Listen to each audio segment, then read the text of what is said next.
நண்பர்கள் அனைவருக்கும் வணக்கம். அப்போவோட ஃப்ரெண்ட் ஒருத்தர் வந்து சொட்டு நீர் பாசனம் வந்து அந்த ஏற்கனவே போட்டிருந்த லைனை மாற்றி அமைக்கணும் அப்படின்னு சொல்லியிருந்தார்.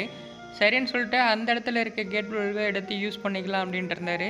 அந்த இடத்துல இருக்க கேட் வாலை கட் பண்ணி எடுத்துட்டோம் அப்படின்னா அந்த இடத்துல நம்ம ஒரு டம்மி போட்டு அடைக்கணும். அதுக்காக வந்து பார்த்திங்கன்னா நாங்களும் கேட் வாலை கட் பண்ணதுக்கப்புறம் வந்து அந்த எல்போக்கும் கேட் வாலுக்கும் இடப்பட்ட கேப் வந்து கம்மியாக தான் வச்சுருந்தாங்க. அதனால் அந்த பைப்பை வந்து ரிமூவ் பண்ணி எடுத்துகிட்டு அதுக்கப்புறம் திரும்ப ஒரு துண்டு பைப் போட்டு தான் டம்மி போடுற மாதிரி ஆயிடுச்சு. அதுக்காக வந்து பார்த்திங்கன்னா எல்போவில் வந்து உள்ளே இருக்க அந்த பிவிசியை வந்து ஒரு சைடில் பைப்பை வந்து லைட்டாக அறுத்துட்டு அதுக்கப்புறம் நீங்கள் பேஸ்ட்டு போட்டு ஃபயர் பண்ணிக்கணும். ஃபயர் பண்ணதுக்கப்புறம் நீங்கள் வந்து இந்த மாதிரி எடுத்தீங்க அப்படின்னா ஈஸியாக வந்துடும்.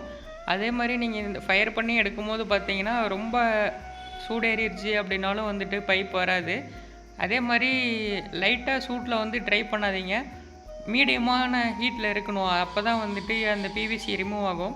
அது ரிமூவ் ஆனதுக்கப்புறம் வந்து உள்ளே இருக்க சின்ன சின்ன பீஸ்லாம் ஒட்டிகிட்டு இருக்கும். அதையும் ஃபுல்லாக எடுத்துகிட்டு ஒன்ஸ் எமரி ஷீட் போட்டு தேய்ச்சிட்டு நீங்கள் வந்து எப்பயும் போல் வந்து பேஸ்ட் பண்ணிக்கலாம். எந்த ப்ராப்ளமும் இருக்காது.